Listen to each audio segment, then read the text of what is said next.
So hi class, we will start the new chapter that is probability distributions, binomial and Poisson. ठीक है, last semester में हमने probability किया था. अब इसका ही एक्सटेंशन आएगा आपका कि प्रोबेबिलिटी डिस्ट्रीब्यूशंस के ही दो टाइप आएंगे आपका, बाइनोमियल और पॉइजन. नॉर्मल भी है, नॉर्मल हम इसकी बात करेंगे, बट बाइनोमियल पॉइजन स्टार्ट करते हैं. अब इससे पहले आपको ये देखना है कि व्हाट इज़ प्रोबेबिलिटी डिस्ट्रीब्यूशंस. जो प्रोबेबिलिटी डिस्ट्रीब्यूशंस हैं ये होते क्या हैं. तो इसमें आपके दो टाइप के होते हैं, एक तो ऑब्जर्व फ्रीक्वेंसी डिस्ट्रीब्यूशंस और एक होता है थ्योरेटिकल और प्रोबेबिलिटी डिस्ट्रीब्यूशंस. मीन्स इसमें आपको जनरली जब हम कहते हैं कि आपको ऑलरेडी आपको क्लास इंटरवल्स दे दिए हैं और आपको साथ में ही उसकी फ्रीक्वेंसी दे दी है, तो वो जाती है आपकी ऑब्जर्व फ्रीक्वेंसी डिस्ट्रीब्यूशन. जब आपको ऑलरेडी फ्रीक्वेंसी डिस्ट्रीब्यूशन गिवन है, आपको कुछ निकालना नहीं है, आपको क्लास इंटरवल्स और उनकी फ्रीक्वेंसी गिवन है. थ्योरेटिकल और प्रोबेबिलिटी डिस्ट्रीब्यूशन में क्या है कि आपको इवेंट्स दे देंगे. मान लो जैसे हमने बोला कि नंबर ऑफ हेड्स आना, हमने बोला एक कॉइन को हमने टॉस किया और नंबर ऑफ हेड्स आना उस पर क्या है, प्रोबेबिलिटी है. ठीक है, तो उसमें हम क्या बोल देंगे, नंबर ऑफ सक्सेस क्या हो जाएगा आपका, हेड आना की. अगर मान लो हमने बोला जैसे फॉर एग्जांपल आपकी बुक में दिया हुआ है कि 4 कॉइन्स आर टॉस्ड 160 टाइम्स, कि अब आपके 4 कॉइन को आपने टॉस किया है, तो याद हम कहेंगे मैक्सिमम टाइम्स कितनी बार हेड आ सकता है, 4 बार, और मिनिमम कितनी बार, 0. तो क्या क्या वो बन जाएंगे, ये हमने लास्ट सेमेस्टर में भी किया था जब आज टेबल बनाते थे आप प्रोबेबिलिटी डिस्ट्रीब्यूशन की, जहाँ पर आप नंबर ऑफ सक्सेस लोगे एक्स को, मतलब या तो 0 बार आ सकता है या 1 2 3 4, मतलब इतने टाइम्स आपका हेड आएगा क्योंकि आपने कॉइन कितने टॉस किए हैं, 4. ठीक है, प्रोबेबिलिटी क्या हो जाएगी, अगर 0 बार आएगा तो 1/16. ठीक है, क्योंकि आपके टोटल केस कितने बनेंगे, कैसे निकालते थे हम टोटल नंबर ऑफ केसेस, 2/2 की पावर, जितनी बार हमने एक कॉइन को टॉस किया तो 2 की power 4 that is 16. Total cases आते हैं 16, मतलब 2 की पावर जो भी आपके जितने भी नंबर ऑफ टाइम्स आपने वो टॉस किया है कॉइन. ठीक है, जितने भी कॉइन्स है, सॉरी नंबर ऑफ टाइम्स नहीं, जितने कॉइन्स हैं आपके जिनको आपने टॉस किया है, तो उसके आपको टोटल अगर निकालना हो, टोटल नंबर ऑफ आउटकम्स कितने बनेंगे, तो आप क्या करोगे, 2 की power n means number of coins. ठीक है, तो 2 की पावर 4, यहाँ 4 कॉइन्स हैं तो 2 की पावर 4 दैट इज 16 आउटकम्स. ठीक है, अब हम कह रहे हैं 0 हेड्स तो 1/16, 1 हेड तो ये आप केसेस बना के देखोगे 4/16, 6/16, ऐसे आप केसेस बना लोगे. 16 केसेस आपको बनाने पड़ेंगे. ठीक है, ये भी समझने के लिए तो इतना इंपॉर्टेंट नहीं है, तो आपको सिर्फ समझना है यहाँ पे कि ये होता क्या है. फिर एक्सपेक्टेड फ्रीक्वेंसी, अब हम प्रोबेबिलिटी आपकी आ गई, अब इसकी एक्सपेक्टेड फ्रीक्वेंसी है जो आप निकालेंगे, तो कैसे निकालोगे कि जितना टाइम्स यानी कि n into the respective probability, कि आपकी जो हम n है 160 को मल्टीप्लाई करते जाओगे उसके सामने वाली प्रोबेबिलिटी से, that is 1/16, 160 into 4/16, 160 into 6/16, this into this. और अगर आपको वेरीफाई करना हो तो ये देखना आपको जो सम आएगा वो क्या आएगा, इसका टोटल नंबर ऑफ टाइम्स, मतलब जो 160 था ये आपका यहाँ पर आ जाएगा 160 टाइम्स. तो आपको जो वेरीफाई करना हो कि कुछ सही करना हो तो इनका सम किसकी, एक्सपेक्टेड फ्रीक्वेंसी का sum should be equals to the total number of times, कि कितने टाइम्स आपका कॉइन को टॉस किया गया, दैट इज़ 160 टाइम्स. ठीक है, तो यहाँ पर प्रोबेबिलिटी डिस्ट्रीब्यूशन का मतलब क्या हो जाएगा, theoretical frequency distribution refers to those distributions which are not obtained by actual observations और experiments but mathematically deduced under certain assumptions. मतलब आपके कह रहे हैं कि आप डायरेक्टली, ऐसे यहाँ पे तो आपको डायरेक्टली फ्रीक्वेंसी दे दी है. ठीक है, यहाँ हमको आपको कह रहे हैं कि आपको डायरेक्टली ऑब्जर्व नहीं होंगी फ्रीक्वेंसीज, आपको मैथमेटिकल ऑपरेशंस लगाकर, जैसे आपने एक्सपेक्टेड फ्रीक्वेंसी लगाकर आपको खुद ये फ्रीक्वेंसी निकालनी पड़ेगी. ठीक है, तो जहाँ हम खुद से ये निकालते हैं उस चीज़ को, हम उस टेबल को हम क्या बोल देते हैं, प्रोबेबिलिटी डिस्ट्रीब्यूशन और एक्सपेक्टेड फ्रीक्वेंसी डिस्ट्रीब्यूशन. ठीक है, अब इसके जो यूजेस हैं ये हम कल मैं क्लास में करवा दूँगी. अभी जो हम स्टार्ट करते हैं वो अभी थ्योरेटिकल पार्ट में कल इससे क्लास में करवा दूँगी. अभी आप बाइनोमियल डिस्ट्रीब्यूशन पे आ जाओ. अब देखो, पहले दो टाइप के आपके प्रोबेबिलिटी डिस्ट्रीब्यूशन है, that is fine, first is binomial and second is Poisson. ठीक है, अब जैसे वैसे तो इसके ब्रॉड टाइप्स देखें तो इसका डिस्क्रीट प्रोबेबिलिटी डिस्ट्रीब्यूशन थ्योरेटिकल, इसके और एक है कॉन्टिन्यूस. डिस्क्रीट मीन्स जहाँ पर आपकी फ्रीक्वेंसी नंबर्स, प्रॉपर नंबर. ठीक है, और आपकी एक्स की वैल्यू भी इन डिस्क्रीट टर्म्स, मतलब एक्स की वैल्यू भी नंबर में होगी और आपकी एफ फ्रीक्वेंसी भी नंबर्स में. ठीक है, तो ये हो गया आपका बाइनोमियल और पॉइजन. उसके दो टाइप्स है, बाइनोमियल और poison.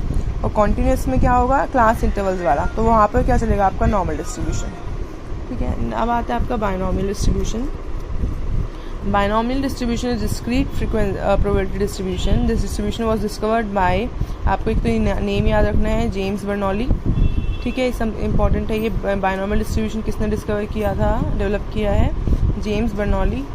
It is use in the situations where an experiment results in 2 possibilities. अब इसमें आपका सबसे इंपॉर्टेंट चीज़ क्या है बाइनोमियल में, कि आपको देखना है बाइनोमियल लगेगा कहाँ पर, जहाँ पर 2 पॉसिबिलिटीज़ होंगी. मीन्स या तो सक्सेस होगा या फेलियर. मीन्स जैसे मान लो आपने कोई कॉइन टॉस किया या वहाँ और हेड आना आपके लिए सक्सेस है, तो या तो कॉइन पे हेड आएगा या फिर टेल आएगा. तो वहाँ पर जहाँ पर 2 ही केसेस हों, 2 ही पॉसिबिलिटीज़ हों, वहाँ पर आप क्या यूज़ करोगे, binomial distribution. Binomial distribution is discrete probability distribution which expresses the probability of one set of two success and failure. तो सबसे पहले 2 ही जिसकी सबसे जो मेन चीज़ आती है वो आती है सक्सेस और फेलियर. सक्सेस को हम रिप्रेजेंट करते हैं P से और फेलियर को रिप्रेजेंट करते हैं हम Q से. तो इसका फॉर्मूला क्या है अब आपका बाइनोमियल डिस्ट्रीब्यूशन का, x is equals to x. x यहाँ पर क्या है कि probability of x successes in n trials. मान लो मैंने बोला कि आपने 5 कॉइन टॉस किए हैं और 5 कॉइन्स में से आपके 3 कॉइन पे हेड आया और हेड आना आपके लिए सक्सेस है, तो 3 क्या बन जाएगा यहाँ पर स्मॉल x, कि आपका सक्सेस कितनी बार आई है. ठीक है, that will be represented by the small x. NCx वो हमने फॉर्मूला किया था, NCx q की पावर n माइनस एक्स, जो ये मतलब जो आपका सक्सेस है उसकी पावर में क्या आएगा x, और जो फेलियर है उसकी पावर में आएगा इन दोनों का डिफरेंस. ठीक है, तो NCx q की पावर n माइनस एक्स और p की x. p is success and q is probability of failure. ठीक है, ये हो जाएगा आपका. अब यहाँ ये चीज़ तो हो जाएगी, यहाँ पर ये करके हम क्वेश्चन में करेंगे. अब आती है इसके assumptions to apply binomial distribution.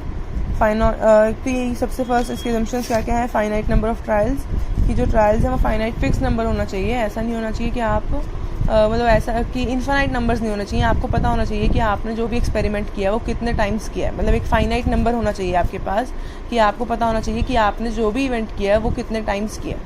ठीक है, नेक्स्ट है म्यूचुअली एक्सक्लूसिव आउटकम्स, कि म्यूचुअली एक्सक्लूसिव मतलब कि या तो एक चीज़ होगी, अगर एक चीज़ हो रही है तो दूसरी चीज़ नहीं हो सकती. ठीक है, मतलब ऐसे नहीं, दोनों जो इवेंट्स हैं, दोनों जो आउटकम्स हैं वो आपस में इंडिपेंडेंट होंगे. मीन्स कि अगर एक इवेंट हो रहा है तो दूसरा इवेंट नहीं होगा. अगर मान लो एक कॉइन पे हेड आ रहा है तो सिर्फ हेड आएगा, फिर हेड ही आएगा. ये नहीं कि अब टेल भी आएगा और हेड भी आएगा. तो अगर हम कह रहे हैं एक सक्सेस अगर आ गया तो सक्सेस ही माना जाएगा, अगर फेलियर हो गया तो फेलियर माना जाएगा. ठीक है, the probability of success is in each trial is constant, की प्रोबेबिलिटी क्या रहेगी सक्सेस की, कॉन्स्टेंट रहेगी. कोई वैसा कॉन्स्टेंट वैल्यू आएगी. जैसे मान लो कॉइन टॉस करने में हेड की वैल्यू क्या रहती है 1/2. ऐसे मान लो मैंने बोला कि 3 पर्स हैं, एक जगह 3 पर्स रखे हुए हैं और आपको एक पर्स चूज़ करना है, और तीनों पर्स को चूज़ करने की प्रोबेबिलिटी क्या हो जाएगी, और अनबायस्ड है, किसी भी पर्स को आप चूज़ कर सकते हो. तो हम कहेंगे आपको फर्स्ट पर्स चूज़ करने की 1/3, सेकेंड की भी 1/3, थर्ड की भी 1/3. तो हम कहेंगे जितने भी आपके जो इवेंट्स होंगे और जो भी आपका नंबर ऑफ ये रहेगा सक्सेस इन ईच ट्रायल, उसकी जो वैल्यू रहेगी वो क्या रहेगी, कांस्टेंट. नेक्स्ट है ट्रायल्स आर इंडिपेंडेंट. वही की इंडिपेंडेंट है कि अगर एक ट्रायल का होना दूसरे ट्रायल को इफेक्ट नहीं करेगा. मीन्स मान लो अगर एक कॉइन पे अगर आपने दो कॉइन टॉस किए हैं तो एक कॉइन का टॉस होना दूसरे कॉइन पे इफेक्ट नहीं डालेगा. ठीक है, तो हम कह रहे हैं दोनों ट्रायल्स क्या रहेंगे, इंडिपेंडेंट. नेक्स्ट है प्रॉपर्टीज़. इंपॉर्टेंट है प्रॉपर्टीज़, इसकी थ्योरी भी इंपॉर्टेंट है, ध्यान से कर लेना.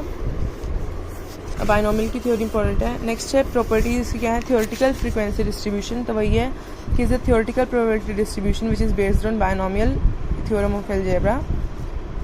With the help of distribution we can obtain the theoretical frequencies by multiplying the probability of success by the total number of n. वही है जो हमने भी डिस्ट्रीब्यूशन निकाला था, कि अगर आपको वो निकालना है थियोरेटिकल फ्रीक्वेंसीज निकालनी है तो आप कैसे निकालोगे, प्रोबेबिलिटी ऑफ सक्सेस को मल्टीप्लाई कर दोगे n से, जो हमने यहाँ भी किया था ना एक्सपेक्टेड फ्रीक्वेंसी में, कि सक्सेस को हमने मल्टीप्लाई कर दिया था n से, कैपिटल N. ठीक है, सेकेंड है आपका डिस्क्रीट प्रोबेबिलिटी डिस्ट्रीब्यूशन. ये भी मैंने बताया कि जो नंबर ऑफ सक्सेसेज है वो क्या रहेंगे, डिस्क्रीट नंबर्स में रहेंगे, इन होल नंबर्स 0 1 2 3 4, तो इस टाइप से टिल n, तो डिस्क्रीट हो जाएगा ये. लाइन ग्राफ क्या है, the binomial distribution can be presented graphically by the means of a line. The mean of a line graph, the number of successes x is taken on the x axis. x यहाँ पर आपने x axis पे ले लिया, और probability of successes on y axis. अब probability आपने ले ली यहाँ पर. ठीक है, तो आप बस आपको प्लॉट करना है कि अगर नंबर ऑफ हेड 0 टाइम्स आया तो 0 टाइम्स आने पर 2 कॉइन अगर आपने टॉस किए हैं और दोनों कॉइन में आपका 0 हेड्स आए हैं, तो मतलब 2C0. इसका मतलब क्या है कि 2 कॉइन टॉस किए, दोनों कॉइन पे 0 हेड आए हैं. ठीक है, तो इसकी प्रोबेबिलिटी क्या हो जाएगी, 2C0 1/2 सक्सेस, और हेड आने की प्रोबेबिलिटी क्या होती है 1/2, तो 1/2 की पावर 2 और 1/2 की पावर 0, वो 2 हो जाएगा आपका, ये ना फॉर्मूला कि p यानी कि 1/2 की पावर x स्मॉल x, तो यहाँ पर क्या हो जाएगा 1/2 की पावर स्मॉल x की पावर 0, और सबसे किसी चीज़ की पावर 0 होता तो उसका मतलब क्या होता है 1, ठीक है। सिमिलरली यहाँ 1 है तो 2c1 1/2 की पावर 1, ये हो गया आपका q, ये हो गया आपका p, यानी कि फेलियर और सक्सेस p की पावर 1/1, ठीक है। ये आपका हो गया। अब इसको प्लॉट करना है तो प्लॉट क्या करोगे 0 और 1/4, 1 और 1/2, 2 और 1/4, तो 0 और 1/4 ये पॉइंट बनेगा, 0 1/2 यहाँ पर ये पॉइंट, और 2 1/2 दिस पॉइंट, ठीक है। तो ये आपका हम ऐसे प्लॉट कर सकते हैं। नेक्स्ट है shape of binomial distribution. The shape of binomial distribution depends on the values of p and q. If p and q is equals to 1/2 the binomial distribution is symmetric. अगर दोनों की value अगर आपको दिख रही है, अगर p और q की वैल्यू सेम है, ठीक है, अगर हम कह रहे हैं p की और q की वैल्यू 1/2 है और सेम है, तो इसका मतलब जो बायनॉमियल डिस्ट्रीब्यूशन है वो क्या बनेगा, सिमेट्रिक बनेगा। For example you can see in this figure कि यहाँ पर आपकी नॉर्मल डिस्ट्रीब्यूशन की तरह बनेगा, मतलब बेल शेप, इस टाइप से, ऐसा कि इधर भी सेम वैल्यूज़ हैं, इधर भी सेम वैल्यूज़ है, मतलब बीच में आपका बेल शेप बनेगा इस टाइप से कि यहाँ मतलब कहीं भी स्क्यूनेस ज़्यादा नहीं होगी, यहाँ पर भी स्क्यूनेस है, यहाँ पर भी, और बीच में सबसे मैक्सिमम पार्ट है, ठीक है। इस चीज़ को हम बोलते हैं सिमेट्रिक। नेक्स्ट है when p and q, p is not equal to q and is not equal to 1/2 the binomial distribution is skewed. Skewed का मतलब क्या हो जाएगा कि हम एक टाइप से, अगर जैसे जो ये आपका हाईएस्ट फ्रिक्वेंसी वाली चीज़ है वो आपकी पॉजिटिवली स्क्यूड, मतलब आपका डायग्राम इस टाइप से आ रहा है। इसको जैसे हम स्क्यूनेस में करेंगे, आपने देखा होगा कि आपने स्क्यूनेस से किया है लास्ट सेमेस्टर में कि आपका पॉजिटिवली स्क्यूड मतलब कि आपका इस साइड पॉजिटिव साइड ज़्यादा स्क्यूनेस है। अगर यहाँ पर, और अगर आपकी वैल्यूज़ लेस है, अगर ग्रेटर है और अगर लेस देन है तो लेस देन 1/2 है, अगर p की वैल्यू लेस देन 1/2 है तो पॉजिटिवली स्क्यूड, और p की वैल्यू ग्रेटर देन 1/2 है तो नेगेटिवली स्क्यूड, ठीक है। तो लेस देन वाले में पॉजिटिवली स्क्यूड, और मतलब सक्सेस अगर लेस देन 1/2 है तो पॉजिटिवली स्क्यूड, और सक्सेस अगर ग्रेटर देन 0.5 या 1/2 है तो नेगेटिवली स्क्यूड, ठीक है। ये हो गए आपकी प्रॉपर्टीज। नेक्स्ट है आपका main parameters. The binomial distribution 2 parameters वही n और p हैं। n मतलब टोटल नंबर ऑफ आपने टोटल नंबर ऑफ ट्रायल्स कितने बार किए हैं, और p means number of success, probability of success, p means probability of success. The constant of the अब ये आपको देखो इन चीज़ों को यूज़ करके आप कैसे बायनॉमियल में मीन वेरिएंस निकाल सकते हो। Mean means n into P. जैसे आप जनरली क्या करते थे, मीन आप फॉर्मूला लगाते हो, लेकिन बायनॉमियल में सिर्फ आपको क्या करना है, n means number of trials जितना दिया हुआ है इंटू प्रोबेबिलिटी, जो आपकी प्रोबेबिलिटी है, ठीक है। तो n इंटू पी। वेरिएंस क्या होगा, n into P into Q, means n into probability of success and probability of failure. और इसके फॉर्मूलेज आपको याद रखना है। स्टैंडर्ड डेविएशन मीन्स इसको अंडर द रूट। मोमेंट का मतलब क्या है, मोमेंट कोफिशिएंट ऑफ स्क्यूनेस, आपको स्क्यूनेस से पढ़ा होगा पिछली बार, तो आपने देखा होगा √β1 होता है। और अगर इसकी टर्म्स में देखें, अगर बायनॉमियल की टर्म्स में, तो q minus P under the root NPQ। और moment kurtosis of coefficient of kurtosis β2, this is equals to 3 plus, ये फॉर्मूले आपको याद ही रखने हैं, सब कुछ दूसरा ऑप्शन नहीं है, 3 + 1 - 6PQ डिवाइडेड बाय NPQ। ये आपके फॉर्मूलेज हैं। यूजेस क्या है इसके, it has been found useful in those fields where the outcomes is classified into success and failures. In other words it is useful in coin experiment, dice throwing, main यहाँ पर चलता है ये coin experiment, dice throwing, manufacturing of items by company etcetera. मतलब इन जगह पर ये मेनली बायनॉमियल हम यूज़ करते हैं, ठीक है। अब इसका एप्लीकेशन आएंगे, क्वेश्चन आएंगे, हम नेक्स्ट